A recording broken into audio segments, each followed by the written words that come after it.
Hey guys, welcome to another Brandable Minute. Listen, today we are going to be talking about the difference between your product and your positioning. Now, it's important to have your product identity, right? And there's so many different definitions of what this looks like, what this is. It's too much. Some people even parse the difference between positioning and placement, right? So we know what the four P's, right? It's product, price, place, and promotion.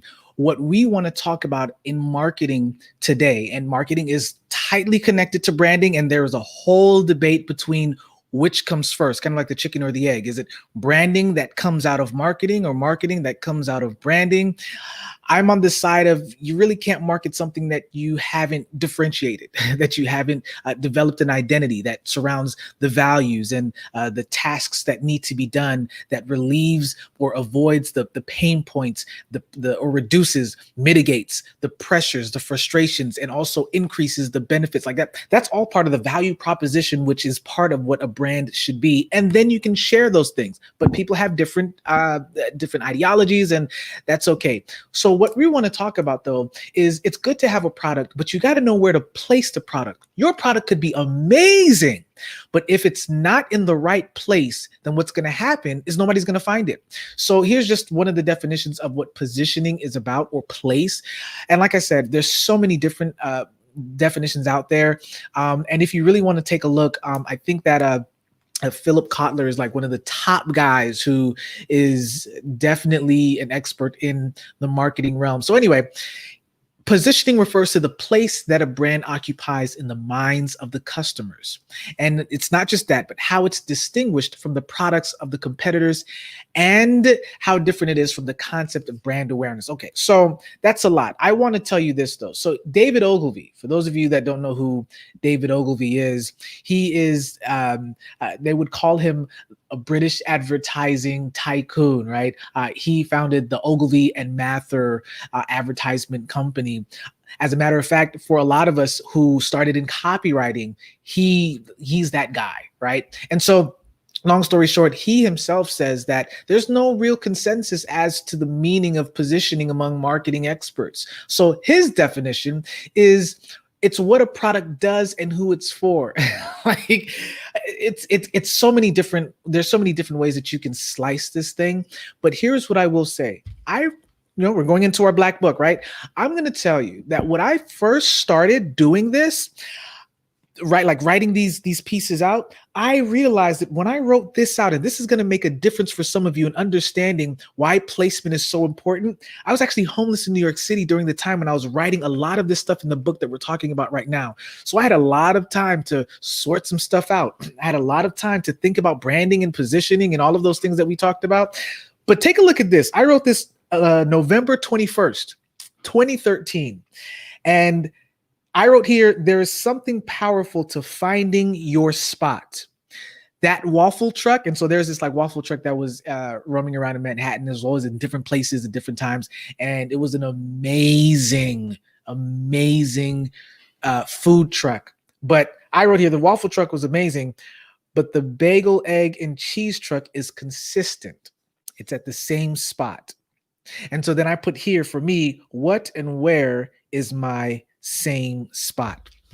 You can have an amazing product, but if people can't find it at the same place at the same time, we're not saying that it's going to be unsuccessful. Quite frankly, maybe the waffle truck had multiple trucks, but for me as a customer who was looking for, and especially in the condition, right, that condition that I was in, I was looking for consistency. I was looking for stability. So it was best and easiest for me to find the thing that was the most predictable.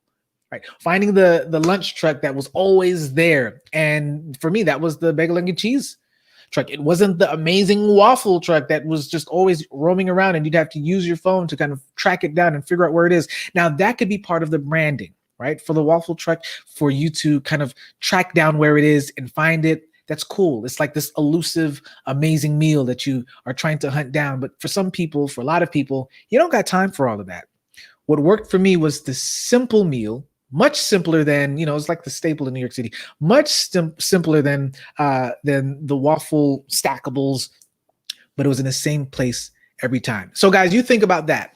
In this brandable minute, think about the thing that you've already created, the thing that you've already developed, and now ask yourself, where can I put this in the place of the person's mind? And this can also be something that's a physical place. So for me, I was looking for a physical spot where this mobile truck was always there at the same time.